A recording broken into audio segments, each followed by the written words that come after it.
Mom, ba't ka napatawag? Gusto ko lang mangumusta, anak. Kumusta kayo ng kuya mo? Wala bang problema dyan?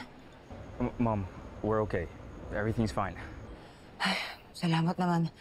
Hindi ko alam kasi, hindi ko maintindihan kung anong nararamdaman ko. Hindi ako mapakali. Si Kit, kumusta? Nagkita na ba na kayo? Okay lang ba siya? Drew? Anak, ba't di ka makasagot? Ano nangyayari? May problema ba? Hindi, Mom. Kit is okay. Alright? Huwag mo na po kaming intindihin dito. Oh, sige, salamat naman. Tawagan mo ako, ha? Tawagan mo ako pag may nangyari, ha? Okay, Mom.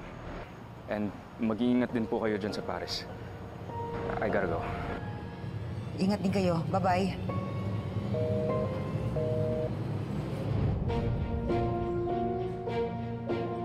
Sir Drew, ba't hindi niyo po sinabi kay Miss May yung totoo? I'm sorry, Gemma Lou, but I don't want Mom to worry. Nasa malayong lugar siya at mag-isa lang siya. Sorry.